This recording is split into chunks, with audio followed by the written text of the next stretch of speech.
Hey, it's me, Renee. I'm back. And as you can see again, this is another book review.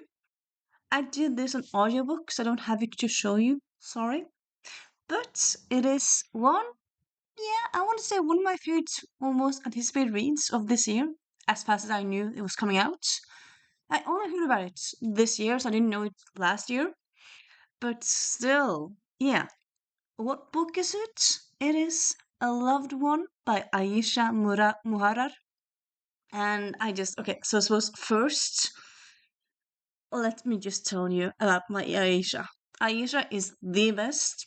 She was a regular on the Gilmore Guys podcast. She was there, I think, like 11, 12 times.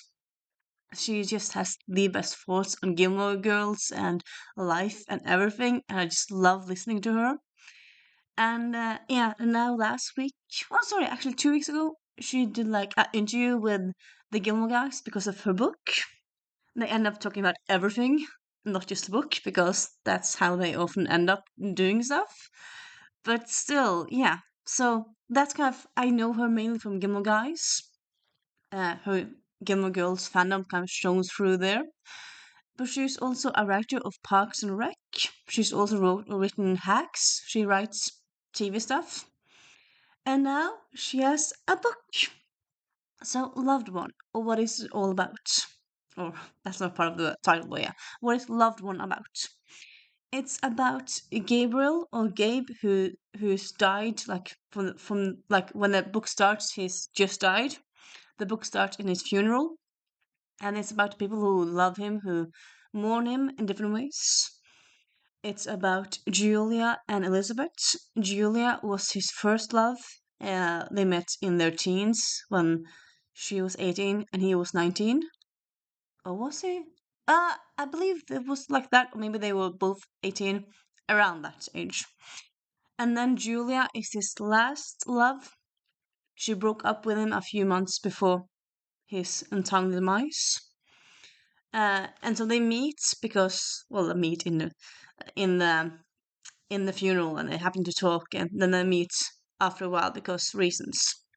Well, yeah, and I feel like they kind of they in the beginning it's kind of like they are a bit like at each other's heads because Gabe seems to have still kind of had a torch for Julia. Sorry, yeah, for Julia, and Elizabeth doesn't really like that.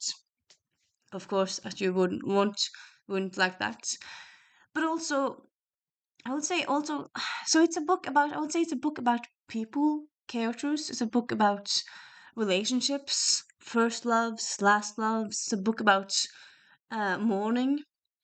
It's a book about how you mourn and how you like who knows a person best. The person who knew them first know them better than the person who knew them last. Like two people can know the same person, but they can know them in a different way. Like one person can uh when you're talking to one person, that person can be very outgoing and laugh a lot, and then the next person they hang about with is more like they have more like deep conversations, and then we talk to each other like, what? He likes to laugh. Yes, he loves to laugh. It's like, who is this person really?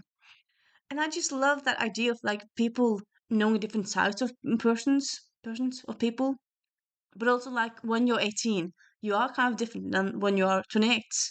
And also, even though you're 10 years older when you're 28 than you're 18, if you know a person since you're 18, you might still kind of have a bit of that youthfulness of you when you're together with that person.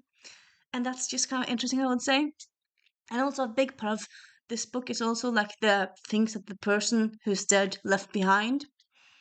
And it's kind of this idea like who gets the things. Like if you give a thing to a person and the person die, do that thing go back to the person who gave it to them, or does it go back to his family? Who has these kinds of stuff?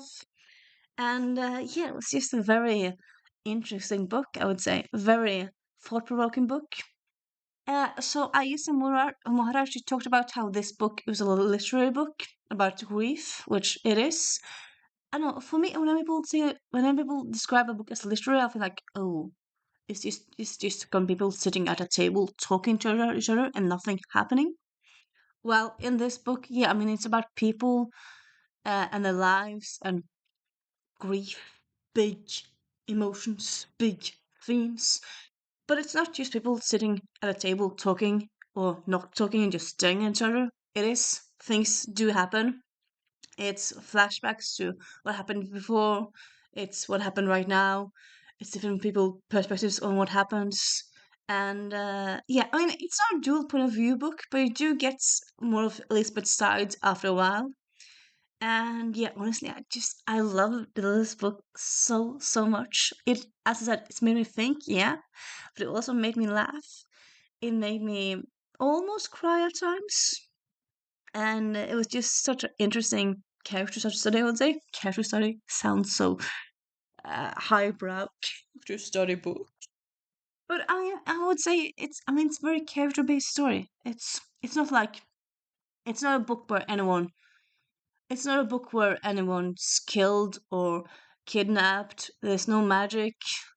There's a love story, but it's more like about loves that had happened. It's not a new love story. And yeah, honestly, it's just, yeah, a great read. I highly recommend it. I feel like, yeah, for me, this is definitely one of my this year's favorite reads that I'm gonna talk about to everyone. I've already posted about it on Sorograph and Instagram. And yeah, if people ask about a book about grief or book about people, definitely mention this book. And yeah, I mean, honestly, Aisha, if you see this, I would say you can call yourself an amazing author, and you have a lifelong fan here. I suppose maybe it's a bit quick to say you have a lifelong fan when you just written one book. Well, one fiction book. You have also a non-fiction book out. But still, like, from this first book, it's just such a masterpiece that I feel like it would take a lot for your second book to be very very, to like to lose the appeal and to be much worse, to like not make me interested. I'm gonna read everything you rewrite, Aisha. I am. And yeah, Loved One by Aisha Muhararr. Amazing book. Highly recommend it. Yeah, that's it for today.